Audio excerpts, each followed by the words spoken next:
So would you say that Simone is a bad person, or at least done something wrong? Yeah, she's definitely done something wrong. I think a bad person is extremely harsh. Okay, so if you was another teacher, would you tell on her? Would I tell on her? So what? What did I see? Them kissing. Probably not. Join in. No, but I'll probably talk to her first. What, before you snitch? Yeah. So she could have an opportunity to silence me. Wait, what? This is all gotta go away. Leverage the situation to my own benefit, which is what smart people Both do. of you. Both of you. Where you think where you going, going, East? We're all getting strung up here. Yeah. Where do you think you're going? Oh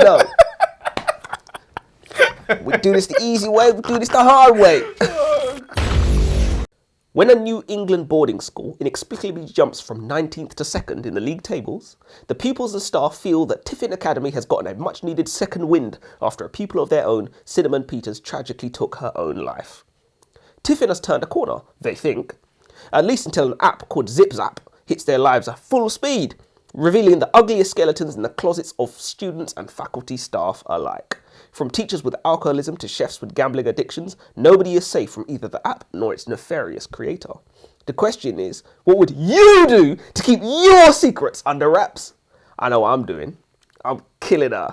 Him, whoever it is. Best kill everybody just to be safe. I mean, I can't believe in a book that is about sharing secrets or whatever, there was no blackmail. This is like... Yeah. Pause this video right now! Go and read The Academy by Elin Hilderbrand. And when you've read it, you can join us for the discussion. Or you can join us anyway, because we're going to tell you all about it. My name's Elijah. And I'm Joseph, and welcome to the Aisha Library. That is a good point, a touch of blackmail would have been... 100%. It would have made it 1,000 times better. But juicy. Yeah.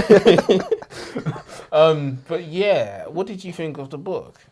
I was kind of doing my best to see the good, even in the premise. I haven't even read the book yet. I was like, just to see the good in the premise, because I was like, I can understand what it is. It's like a very Gossip Girl sort of. I don't know if you've heard of Gossip Girl. Yeah. Right. Yeah. So it's basically that. Is the plot was very loosely. The plot was very loosely based around. I struggle to see the point of stories like this. What, like campus stories? Yeah. Where it's on the school. I mean, if it's a magic world, then Hogwarts. fair enough. Yeah. Fair enough. But when it's just, this is the action, it Going better to be class. real. Yeah, it better be real. Yeah, stories are supposed to be escaping it. 100%. I got real class to be going to. I don't need this. Yeah. It is what it is. I had a great analogy, which I think is going to knock your socks off about this, but you're going to hear it a bit later. But anyway. Oh, okay. That was anticlimactic. I thought I was going to get it now. I was getting ready to hold on to my socks. There's nothing. Try it now. 100%. But yeah, how many have you got? I'm very pro climax. Let me just tell you. How many have you got? I've got 4. Okay, I've got 3. So I guess you go first. This author's writing style is really odd. It reads as if our characters are narrating to us like a voiceover in a movie, but then there are also these random breaks between to slip bracketed info in.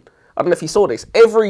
Especially early on, every couple of paragraphs, or even less, there would just be, if I could think of an example, it would be like, she wore the t-shirt, $17.95 at the school's store or whatever. And I'm just like, that was just unnecessary. We don't need to know how much the price of her t-shirt. Okay. Like things like that. Yeah, and it would be in brackets as well. It'd be like in brackets, open brackets, $17.99 from the school shop, close brackets. And I was just like, that's just really weird. Who does that? I didn't notice that. I listened to it. Okay, so as always. You read it like as always. Brokey. Don't read books myself. I haven't read to me. Often the physical copies are actually more expensive than the audio copies. I'll leave that to. Of course you wouldn't. Of course you wouldn't. It's all free. Of course you wouldn't. You can't spell expensive. But it was more expensivist. It was more expensiver. The author seems to regard it as her personal mission in life to shine a light on pop culture, with the likes of Taylor Swift and even apps like FaceTime receiving heavy-handed mentions. Usually I don't have much of a problem with recent world history making appearances in novels, but I've recently since changed my mind. It feels like a cheap way to get readers to engage with your material, by virtue of, I know what that is. It's like going on Google Maps just to look at your own house where you live. However, given the nature of the story and its relevance to campus lifestyle and young people, it almost seems on brand. So here I was just kind of, I don't really like it, but I'll let it go because there's so many young people in their story, and obviously that's all they're going to be talking about. I'll let it go. But at the same time, I was just like, FaceTime doesn't need to be name dropped in here. We obviously will know what FaceTime is. It's not going to make it a better story for me because FaceTime was in it. I don't know the author. I think the author is quite popular. And she's written this book with her daughter, apparently. Yes, so yes, I did know that. I think it's definitely for younger, what do they call it? Young adults? Yeah, that's the... Yeah, that's YA. Yeah. Young adults, where she is like a for adult sort of thing. So, I don't know. She probably just let her daughter take the lead on this. It's the last time she did that. I don't think it was a bad book. I do. I don't think it was a bad book. But anyway, The Academy. From the moment I cracked it open, I could tell this book was going to have a character problem. There are just too many people. Boarding school settings can be tricky, but there's a golden rule every author should learn from Harry Potter. Focus on the core group and let the rest fade into the background. To be fair, it wasn't as confusing as I expected, but the book still juggled way too many storylines. The chaos involving Zip Zap and the teacher-student romance would have been more than enough drama on its own. But then came East's secret underground bar. Was that supposed to be the room of requirement? Do I smell a little creative borrowing there? We were buried under mental health subplots, eating disorders, family issues, you name it. Every student seemed to have some kind of parental trauma. One couldn't stand their mother's new husband, another was fuming because their parents had become a throuple. Then there was a student suicide that barely got explored, and an email sent to her boyfriend that went absolutely nowhere. And honestly, who on earth cared why Tiffin Academy was ranked the number two school? Out of all the mysteries in the book, that was the least interesting. This book was a lot of things, but boring wasn't one of them. Maybe pointless, flaccid, or lacklustre fit better, but not boring. Given the nature of this story, it's hardly the type to deliver high-octane adrenaline rushes. There are no guns, explosions, or, I don't know, what's exciting? Anal sex? Remember, The Academy is a book set in a school, after all. So the fact that it managed to not be boring, can we chalk that up as a win for the author? Or am I just getting soft in my old age? No, that there speaks a voice of experience, to be honest. Because when you read so many books that are set in one location, you start to notice that trend of it being boring. Yeah. So that's a good point, to be fair. So at least there's a small win. These small wins don't count for it as much. They don't count for as much with me as they seem to do with you, because you were like, well, she's on her way to a win. I'm like, no. I think it's very easy to write a boring book in a school, or write a school book that ends up being boring, and this wasn't. So I think that's somewhat of an achievement. I don't think it's that easy to write a boring book. You don't think it's that easy to write? No, because you'll be bored while you're writing it. So I don't think that's very easy from that perspective. I think it's... So you think it's hard to write a boring book? Probably. But it's just boring is so subjective. There's loads of people that think like Game of Thrones is boring. I think it's exciting, etc., etc. So boring is very subjective, which is why, we read so many boring bestsellers that have sold like 2,000 million squintillion copies or whatever it is. Suppose. If nothing else, I expect this book to be entertaining at the very least. It has a very Gossip Girl kind of vibe, where young people's skeletons are taken out of their closet, their dirty laundry aired on an app, which, if you're unaware, is loosely the plot of Gossip Girl. And drama is the secret behind entertainment television.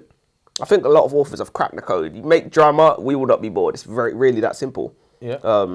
Why shows like Hollyoaks have gone for so long. I just wonder if the author is going to condense her cast of characters down to something more bite-sized, or is she going to make the mistake of overwhelming us with more characters than we can handle? As soon as I heard school, alarm bells were going off in my head. So we know you can't kill them off like you would in a horror film or whatever, but you're just going to have to... Do something. You're going to have to create a core group and ignore the rest, as I said before. You're the one who's setting the school. It's your fault you can't kill them off. Even if you divide them up in houses, for example. What was he saying about artistic borrowing? Do you know what's funny? So many schools have houses as well. It's not even definitely really boarding schools. Definitely boarding schools. That's their thing. Standard. Even if it was like a sports team, and then we got to know some form of sports competition where they could win points, for their houses. They do well in class, they get points. Yeah. So it felt like she did nothing to try and get us to get a grasp of the characters, and it was like halfway through the book for me, then I really started to understand the 2 or 3 characters. Yeah. But before that, I was just lost, and I didn't even try. I didn't Just even winging try. it. Yeah, you just wing it. Yeah, Just wing yeah, it until something sticks. yeah. A teacher-student relationship? Oh my god, it's about to get spicy. Juicy. But it really didn't. Why? Did the author completely miss a trick here, or was he trying to play it safe and stay politically correct? Simone, the new history teacher, is young, confident, and let's be honest, smoking hot. Every boy in the school is eyeing her up, and she, being the professional that she's supposed to be, ignores them all, except for the hottest bad boy of them all. Andrew Eastman, or as everybody calls him, East. That's the classic bad boy name. He wants to put the moan in Simone. And their first encounter, classic bad boy moment. East just leans in and kisses her. A teacher! How I mean, really? dare you? Is that how life is for the cool kids, Joseph? You know, because while we nerds were staying behind after school doing homework, East was apparently doing the teacher. I was doing the girls' homework. What did you mean? Us mere mortals can only dream. I expected the author to lean in on this setup, to toy with us, to make us question ourselves, maybe even root for the unethical but not quite immoral romance. I wanted to start off judging Simone for crossing the line, but end up believing that maybe it was worth it for true love. But nope, we got none of that. East wasn't a tortured romantic rebel. He was, for lack of a better term, just a fuckboy. So, Joseph, let's skip over whether or not Simone, the history teacher, was doing anything wrong by jilting a student, because I know we'll be here all day and never agree. Yeah. You'll never convince me that she was in the wrong when simply she was doing what every young man would want her to do to them. How could that be wrong when half the population would probably agree with her actions? But here's the more interesting question. Was Andrew Eastman a victim? Surely a womanizer can never be a victim, right? By definition, they're predators. Say that again? Here's a more interesting question. No, I heard that part, but just the part about the womanizer. Surely a womanizer can never be a victim, right? By definition, they are predators. What's a womanizer, though? A womanizer is a man that likes loads of women.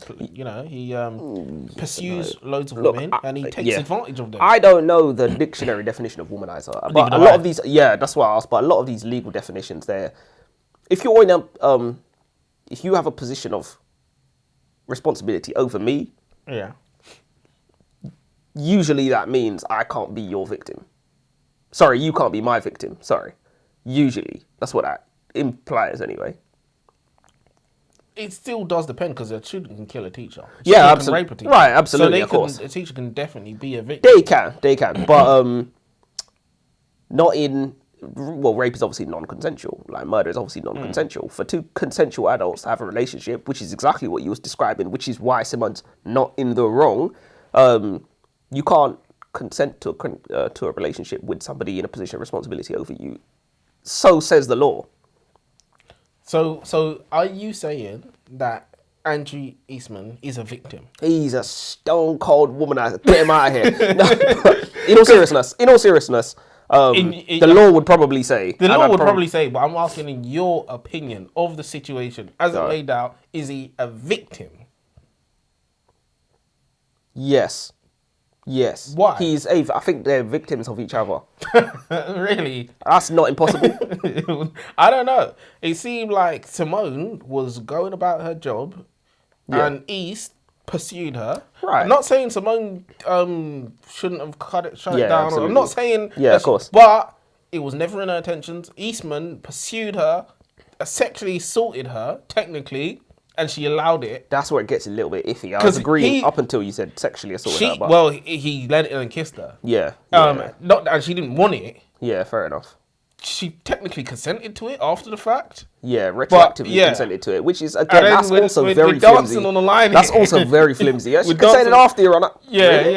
Say that again? Yeah. So this is why I is of my opinion, not that I said. But he can't be considered a victim. So he should get off scot-free. Wait, who should get off scot-free? You mean Simone? No, well, no. But I'm saying East, like, nothing should happen to East. He shouldn't be reprimanded in any way, shape or form. Shouldn't face any kind of punishment. They should just be like, go back to class. If I was the head teacher, I'd shake his hand. Send him back to class. I'd make him head boy.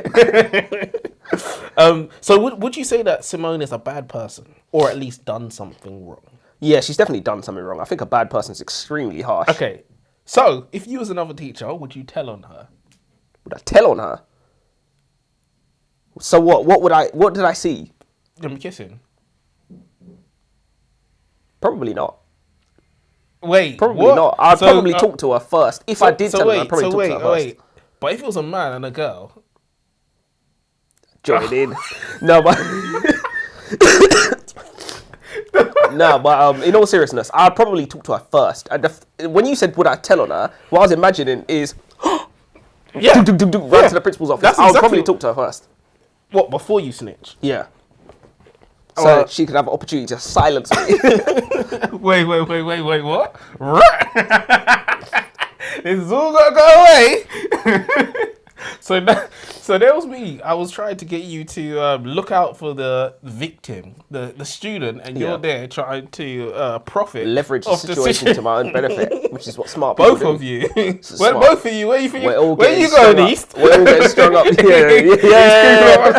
Where do you think you're going? Oh no. We do this the easy way. We do this the hard way. Oh gosh. Oh, okay. I'm not gonna ask you any more questions. We need to start scripting this shit. No, we do. Get us We do. banned. 100%. If I was boy. Anyway, yeah. I like that the author was not too shy to touch on some very sensitive topics. So you mentioned this a little bit earlier. There's fat phobia, eating disorders, alcohol addiction, grief, etc. Very powerful themes, very pertinent to young people. And as I always say, the natural progression for a good entertaining book is a good entertaining book that can teach me something or has some kind of message in it that's like valid to life, which I thought this did. Because Do you think there was too much though? that's arguable. Like, I thought everything. right, there were so many things about this book that were heavy-handed. That's the word I was gonna say. Yeah, it was definitely heavy-handed. Like, too much is subjective, but this one she was trying to really show and not tell. She was trying to ram it down our throats. She was trying to ram it down our throats. We need to come up with a new term because it's just we can't stay. Well, that's what it is. It's no, but it was exactly too what much. it is. It is definitely too much. Hell have no fury like a woman scorned. Simone is exactly my type of chaos. An alcoholic, promiscuous, and absolutely unhinged. A deadly combo. So when East rejected her, that was it. She snapped. Out for blood, she decided to get revenge by exposing East's secret underground bar to the head of school. Pure diabolical villain energy. Only one problem. East had already beaten her to the punch. He'd reported her inappropriate behaviour first. Simone gets called into the head office. Sit down, says Audrey Robinson, the head of school. He's lying! Blurts out Simone. The colour instantly drained from her face as she realises that she just confessed to something Audrey hadn't even mentioned yet. And when I read that, when I heard that, I burst out laughing. I was just like, no chill. Rookie error. Rookie error. It's ridiculous. Busted. That's like what's the opposite of die with a lie? That's give it up straight away. Before they even asked. He didn't even say that, He wasn't even in trouble yet. So he's lying. Could have been like, so how are you settling in at your new job? And honestly, for the life of me, I can't understand why East didn't handle the situation better. All Simone wanted was some dick. You know? I'm telling you, if I was East, I know what I'd do. Girlfriend or no girlfriend. She blackmailed me, babe. You know? I didn't want to get kicked out, right? And then we wouldn't be together. She told me this is worth 75% of your grade, so I did what I had to do. So, do you think Simone trying to destroy her student's future out of revenge by attempting to get him kicked out of school is proof that she's unhinged and maybe a little evil? Does that kind of vindictive behaviour show that she's completely unfit to be a teacher? Or is this just the kind of petty emotional chaos that passes for normal in a sane woman? No. They can both be true, first of all, but she's definitely unfit to be a teacher. That's ridiculous. It's way past a mistake at this stage. And I feel like you've not shut this whole thing down and reported, a student making sexual advances towards you. You should report it to the faculty, which is what you should do. From you haven't done that, I think you've already screwed up beyond repair. You can't fix that anymore. Before we get back to this, so she can never be a good teacher, is what you're saying? I don't think she should be trusted around children ever again. Ever again. Okay. Next time might be serious. and we knew. So It that was means serious. It might even when I say It was serious. when I say serious, I mean like What did East performed oral sex on her? yeah. No, Serious. when I say serious, I mean like Pregnancy. serious, like of the life ruining variety. So, but you and said, it would be awful. So awful. you said both is true because I went on to say all this is just kind of petty, or is this just kind of, or is this just the kind of petty emotional chaos that passes for normal in a sane woman? Yeah.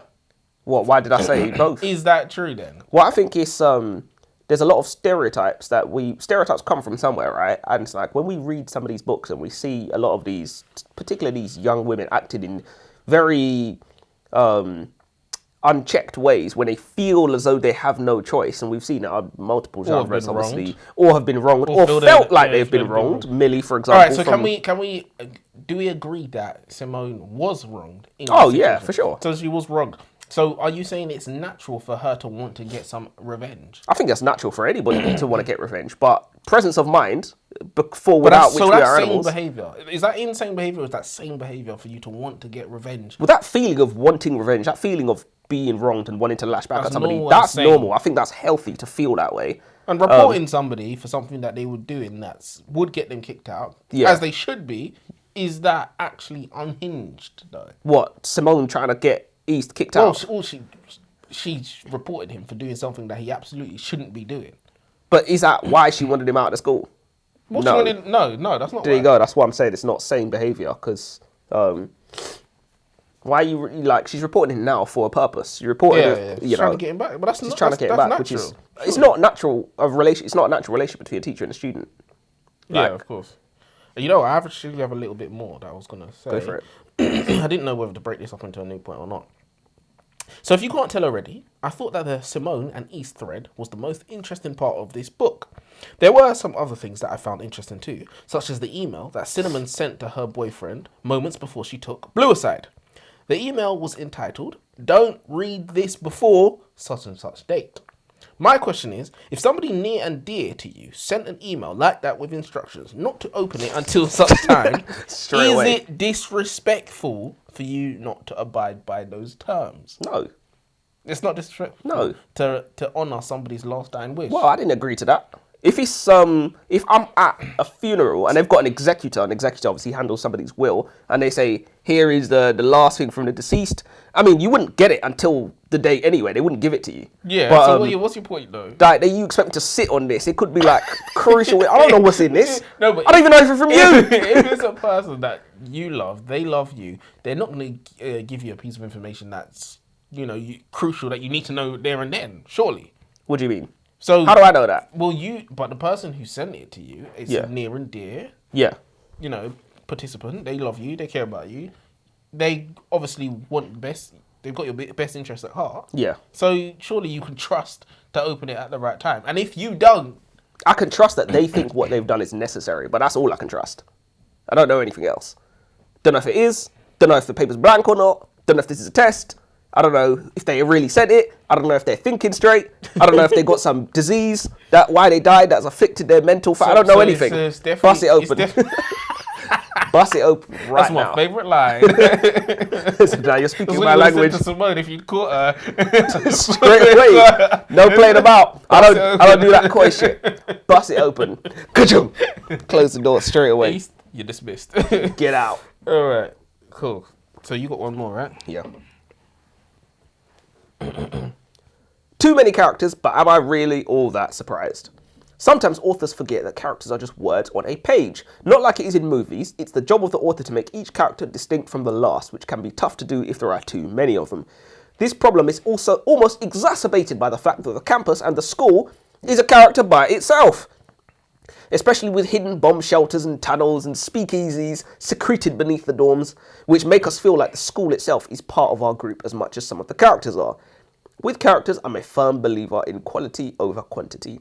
When I watch Harry Potter, we don't know, care, or wish to care about every single student in Hogwarts, nor should we. And it really is just about, as you said. Here's a classic example using the Harry Potter. What was it? The Goblet of Fire. When they merged 2, 3, 4 schools together. Yeah, and we still didn't give a fuck. didn't give a fuck, and it wasn't confusing. We had Victor Crumb or whatever. We all They knew who added he was. bare- We they didn't know added bare anybody new else from characters. that school. They literally added bare new characters. Exactly. So there is a skill. Staff and There's a students. skill to working with big crowds and keeping your main elevated above. And it's not even about never mentioning characters that aren't important. They could because pop up here, they could pop up there, but it's just like we as readers, we have to trust we're intelligent enough to know who's a main character and who's not a main character. Exactly. So it's not necessarily about just showing 3 people for the entire runtime of the book. It's just about show, don't tell. Literally that. But that's me done. So are you done? So firstly, would you recommend the book? I think it's tough to recommend this book. I don't see why I would recommend. Yeah, I think I'm not a huge fan of the genre, to be honest. Like you Definitely said, not. the whole campus But- thing, like I'm not. But I'm telling you, if there was a bit of blackmail, if there was this teacher-student romance on steroids, this could have been a good book. I think if the book was just about a teacher-student romance, then somebody then- finds out, and yeah. that's when the blackmail comes in. Exactly. Now we've got another student blackmail us or I think we need a whatever little it bit is. more. The Zip Zap thing was okay, whatever, keep it was current. alright, yeah. But we definitely needed. I would have totally eliminated the whole app thing. I would Yeah, have got rid of it. No, but I think just as teacher-student romance might not have been enough to carry the book all the way through. I think we would have had downtime. It would have been boring. It would have been a romance, and I wanted more than just a romance. enough. That's why I say have something else to it. No problem. But we should have really dialed that in, and the blackmail. It could have just got out of hand, and whatnot. So. Recommending this book as it is right now, I just think, no, why would you? Why would you? No one said, go and read this book. And if I was to rate it out of 5, I hear you ask. 1, 2. I'd probably go 1. Yeah, I'd I probably couldn't go even 1. really give it a 2. I think 2 is incredibly generous. Yeah, exactly. I don't know why I'd be giving it a 2. Oh, do you know why? Because it's not boring, and that's a skill. So yeah. No, that's why I get a 1. What are you talking about? It could. Give No, it a this 2 book for could Simone. very easily be. I give it a 2 for Simone because she's a 10. But yeah, yeah, that's me done. You want to end with her today? Awesome. Quote of the day. You are the antibodies kicking in as the planet fights its fever. So what does that mean? What do you mean, what does it mean? You've heard that quote before. Don't know you don't know what no, it I mean. haven't. So wait. Well, wait, you wait, have. Wait, well, I in a have bridged now. version. No, Yeah. I've heard it. Yeah. Now. You are the antibodies that are We've fighting heard the philosophy. as Earth. So what? But what are we saying? We need to defeat the Earth, or we need to just survive? We need to defeat the Earth. Take up arms, people. Yeah, you do what Eminem said we should do. I think this quote is actually worded incorrectly now that I'm looking at it. Well, I think it's worded incorrectly because it made sense, I thought we're supposed to be the virus, not the antibodies. So what's the virus if we're the antibodies? Whoever read that one's a fucking idiot. Mahatma Gandhi. Whoever picked that quote's a fucking idiot. And on that note, till next time. Till next time.